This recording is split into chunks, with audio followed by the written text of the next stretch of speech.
Right now, one of the biggest data center builders in America is practically ignoring data centers to go dig ditches in the mud. Yeah, which sounds completely backwards. It really does, but why? Well, because there is a $300 billion gold rush happening right now in the dirt. And traditional commercial construction is just missing it entirely. Completely missing it. And if you are a construction business owner listening to this, you are probably incredibly busy right now. Oh, absolutely. You are out there every single day, staring down supply chain headaches, managing your crews, and trying to figure out exactly how to scale your operations safely. Right, just keeping your head down. Exactly. You're focusing on the projects right in front of you. Right. But here is the question we want to ask you today. Are you looking at the right horizon?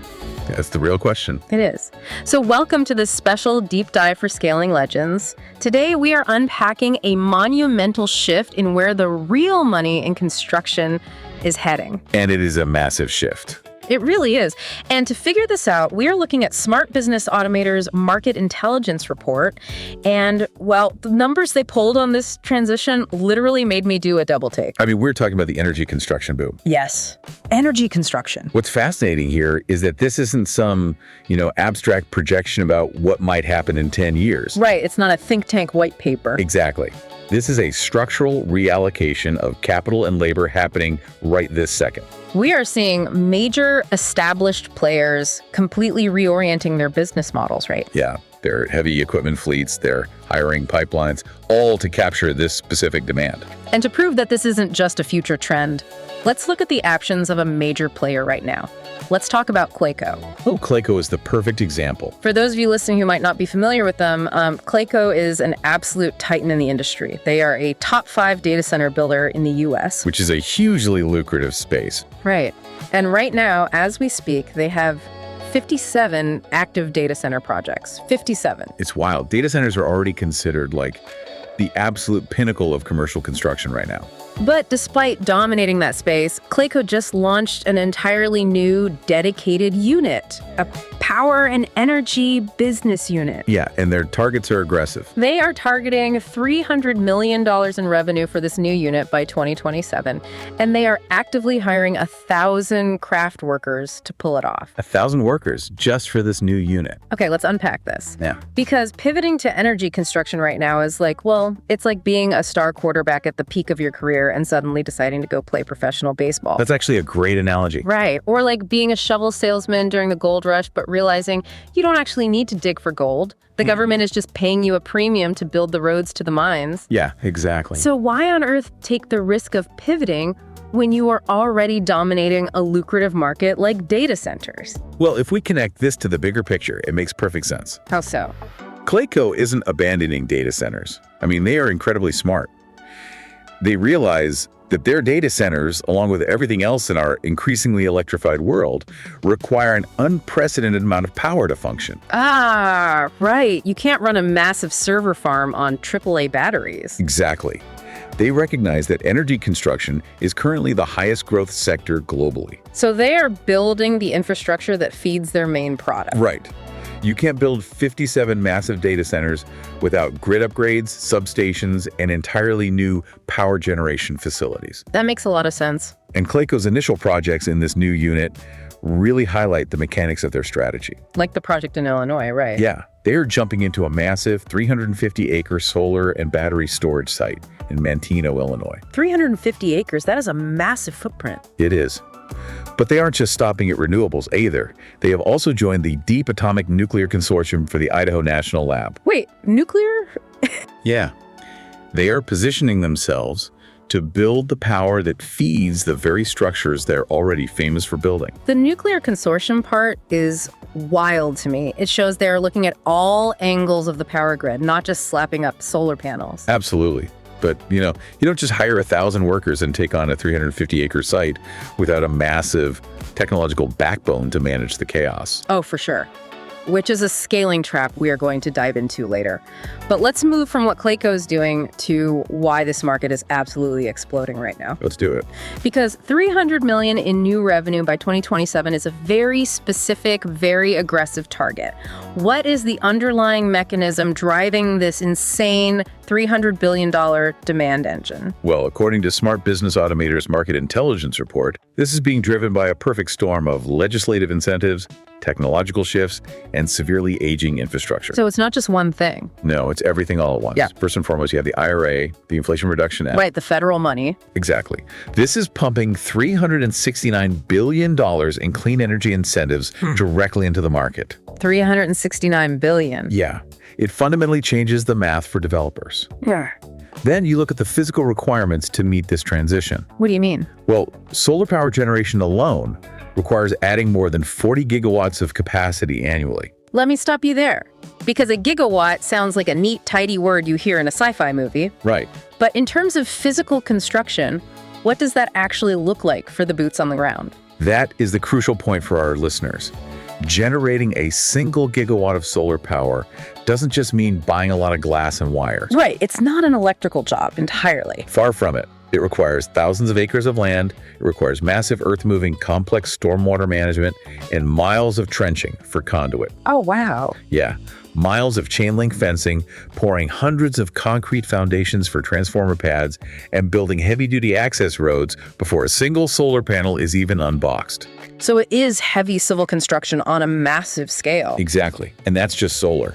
Battery storage is projected to see a 10x growth multiple by 2030. 10x, just for batteries. Yes, because renewable energy is intermittent, right? The sun goes down, the wind stops blowing, you have to store it. Oh, right. So you need physical structures for that storage. Huge ones. Yeah. Building those utility-scale battery facilities is an entirely new, booming subsector. What do those even look like? They're essentially giant, highly secure concrete and steel bunkers full of lithium-ion racks. And we can't forget the grid itself. I mean, you can build the most beautiful, efficient solar farm out in the Nevada desert, but if you can't get that power to a city grid, Or a massive data center in Virginia. right, if you can't transport it, it's completely useless. Precisely.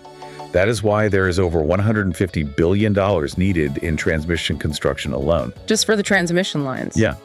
We're talking about upgrading existing substations, running new high-voltage lines across varying terrains, and physically expanding grid capacity. That is just an insane amount of work. And this isn't just an American phenomenon either. No.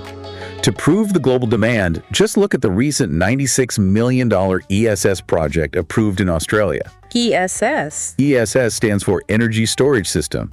The entire world is scrambling to rebuild the energy grid simultaneously. Okay, I have to play devil's advocate here. Go for it. I hear you, and I hear the billions of dollars flying around, but I've seen gold rushes before. We all have. And usually it's the guys at the very top making the money, while the subcontractors just get squeezed. Right. So for the listener, the mid-sized contractor who has crews to pay, excavators to finance, and payroll to meet, does this actually translate to healthy margins? It's a fair question. Or is this going to turn into a race to the bottom where everyone floods the zone, underbids each other, and you are left doing massive, complex projects for razor-thin profit? This raises an important point, and it's exactly what a smart business owner should be asking. But the reality on the ground right now is the exact opposite of a race to the bottom. Really? Yes. It is a desperate race for capacity. Interesting. How does that protect the margins? Well, the IRA tax credits and federal incentives are structured in a way that actively keeps margins exceptionally healthy for the developers. Okay. And because they need the work done yesterday, that margin floor flows directly down to the contractors. So there's enough money to go around. Exactly. Yeah. There simply isn't enough existing construction capacity right now. Not enough guys with excavators. Not enough firms with the heavy iron, and not enough skilled labor to build what needs to be built on the required timelines. So supply and demand is actually working in the contractor's favor for once. Exactly. Yeah. When demand so wildly outpaces supply, contractors have the leverage to command premium margins. Wow. The capital is sitting there, protected by 10-year tax credit runways. The developers just desperately need the people who know how to move the dirt and pour the concrete. Wait, I need to stop you again. You're telling me a commercial contractor who builds highway off-ramps or regional warehouses can just magically start building solar farms? Pretty much, yeah. But the electrical compliance alone would eat them alive. How does a dirt mover deal with high voltage specs? What is the actual blueprint for entry here? Yeah, what is it? Because that sounds like a nightmare. That is the beauty of it. You don't touch the high voltage specs. You don't. No. The secret is understanding the massive skills overlap. If you run a heavy civil firm, you already know how to clear a site. Right. You know how to grade the land, handle the environmental runoff, and build roads that can support heavy machinery. Yeah, that's just basic site prep. Exactly. And if you are a commercial contractor, you know how to pour precision concrete pads, erect steel structures, and manage complex supply chains. Okay, I see where you're going with this. Those skills translate beautifully to energy construction.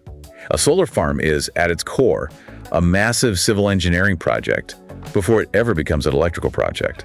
Oh, that makes total sense. You aren't doing the wiring, you are doing the earthwork. Exactly. Right. You don't need to suddenly become an electrical engineering firm. You just need to know how to prep the site so the electrical guys can do their jobs. Precisely. So, what's the actual entry point? Who do you call? You aren't pitching the local utility company directly, are you? No, you rarely bid directly to the utility company.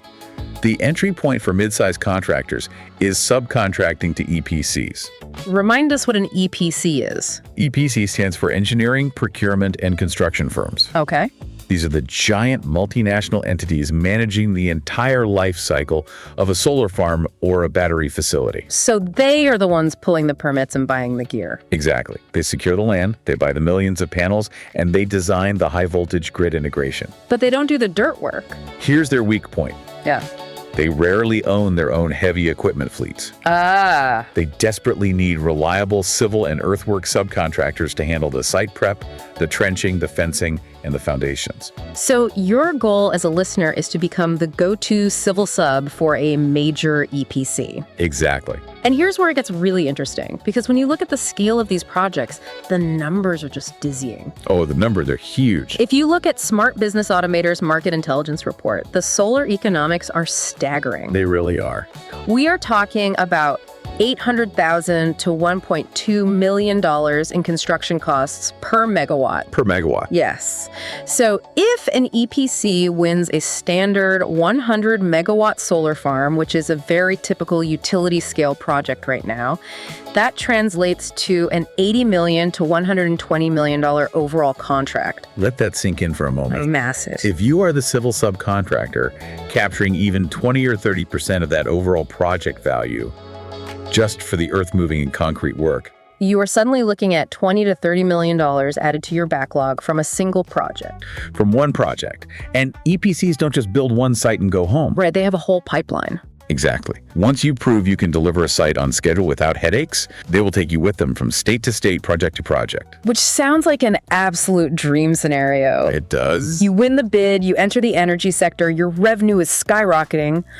But, and there is always a but, There's always a catch. scaling up to handle a piece of an $80 million solar project brings a massive, terrifying new risk. The scaling trap. Exactly, the scaling trap. Imagine your best foreman, let's call him Dave. Good old Dave. Right. Dave has been pouring concrete and grading land for 20 years. He's fantastic at it. Sure. If you put Dave on an $80 million solar site without upgrading your operational tech, Dave is going to quit by Tuesday. Oh, he's walking off the job. Yep. And he isn't going to fail because he forgot how to dig a trench. He's going to fail because he's drowning in 4,000 pages of compliance specs, daily reporting requirements, and endless email chains. Exactly. This is the bottleneck that kills growing companies. It really is. As your business grows from handling $5 million local jobs to $30 million energy subcontracts, manual coordination completely collapses. You just can't track it all on paper. You cannot run these projects off whiteboards in the trailer and scattered text messages anymore. It's impossible. Missing a schedule variance by a few days, or failing to properly document the impact of a change order on a massive solar field. That will eat those healthy IRA-protected margins instantly. Instantly. The complexity scales exponentially, not linearly. So how do contractors scale without their operations collapsing under the weight of their own success? Well, this brings us to the technological shift we hinted at earlier. Right. If you are taking on these massive energy projects, you need an infrastructure that scales with you. And that is where the AI platform comes into play. Yes. Think of this technology as having an invisible super project manager who never sleeps, who has read every single page of the engineering specs, and who is constantly whispering in your ear before a mistake happens. That's a great way to frame it. It's like having a superpower on site. Because what this system does is solve the administrative scaling problem fundamentally by understanding the mechanics of your project. Okay, walk me through that. How does it actually work in practice? Well, let's look at document intelligence and organization first. Okay.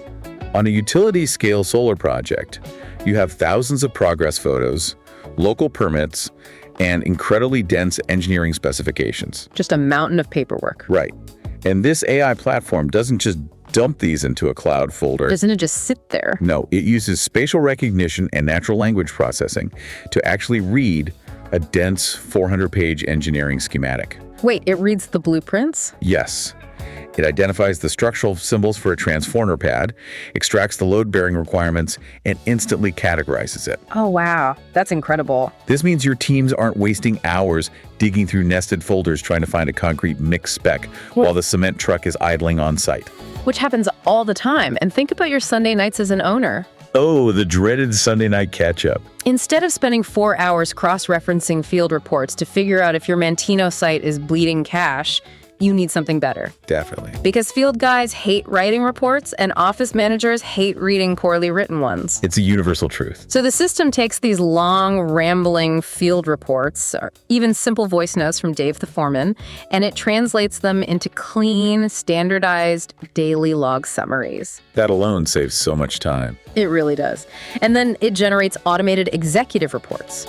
So the communication bridge between the muddy boots on the ground and the corner office is instantly clear. But the real margin protection comes from how it handles risk and budget. Right, because that's where the money is actually made or lost. Exactly. The platform utilizes schedule risk detection to continuously analyze project activity. So it's watching the schedule in real time. Yeah, this spots bottlenecks early by looking at material delivery delays versus labor allocation before they cause a cascading delay across the whole site. That is massive for a 350-acre site. Couple that with its budget and variance insights, which track cost movements in real time. So no more waiting for the end of the month. Exactly. It tells you exactly where you're over budget before Monday morning, allowing you to make course corrections weeks before a traditional monthly financial review would have caught the bleed. Okay, break that down for me a bit more. What does this all mean for the day-to-day workflow? Yeah. Because construction is notorious for being bogged down by paperwork, specifically RFIs, those endless requests for information that can pause a job for weeks while you wait for an engineer to clarify a drawing. That's a perfect example. How does the AI handle an RFI? The RFI assistance feature in the AI platform actually drafts responses for you. It writes them. Yes, it pulls from historical data, existing project records, and the uploaded specs to suggest the technically accurate answer to an RFI dramatically accelerated the turnaround time. That is wild. Or consider the change order impact analysis. Oh, change orders are a nightmare. Right. If the EPC suddenly decides to move a string of solar panels 300 yards to the left due to a soil issue, Which throws off everything. Exactly. The system evaluates exactly how that change order shifts your trenching timeline and your labor costs. So you don't have to guess the impact. No guessing. It even does compliance checking. How does that work? It cross-references the rebar spacing in the engineer's PDF against the local county building codes instantly. Wait, instantly? Yes, spotting gaps in the specs before you pour the concrete incorrectly and have to rip it all out. And tying it all together is the visibility factor. Right, the bird's eye view. The platform features an AI project assistant with smart search. You use natural language, just ask it like you'd ask a human. What was the concrete mix specified for the West substation? And it retrieves it instantly from page 300 of the spec book. It's like having a search engine for your entire project. Precisely. Plus, through API integrations, it connects directly to your existing ERP, your enterprise resource planning software, which handles your accounting and payroll. It was not another siloed tool. Exactly. It pulls all that data together to give the ownership team complete project health monitoring across all active jobs on a single dashboard. Which is how you survive scaling. It means your human project managers can handle twice the load without burning out. You can scale your revenue by 5x without needing to 5x your administrative headcount. It's the ultimate leverage. It really You are leveraging the energy boom to dramatically increase your revenue, and you are leveraging AI technology to protect your profits and your sanity while you do it. So what does this all mean for the listener today? Well, it leaves us with one final crucial thought for you to consider as you map out the future of your company over the next 5 years. Okay, let's hear it. If giants like Clayco and hungry, aggressive mid-sized contractors are all pivoting their best talent, their best equipment, and their sharpest focus toward the energy sector, Yep. what happens to the traditional commercial construction market they are leaving behind? Oh, wow. That is a massive blind spot. Right. If you aren't pivoting to energy, your competitors might be. And that leaves a massive vacuum in the market. I didn't even think about that. The talent drain and the capacity drain from commercial real estate, warehousing, and standard civil work over to energy construction is going to be profound. So there are two ways to play this. Exactly. The question is, are you going to proactively step into that vacuum and dominate the traditional space they left behind, commanding higher margins because no one else is available to build the local office park?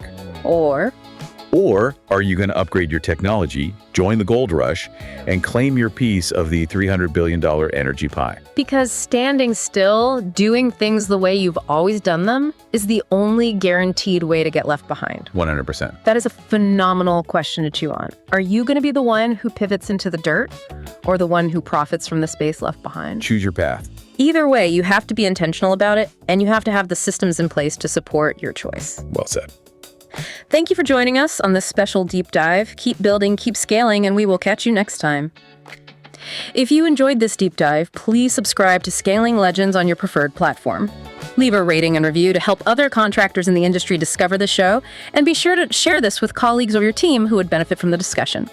To learn more about the technology that can help you scale your operations without drowning in admin, visit smartbusinessautomator.com.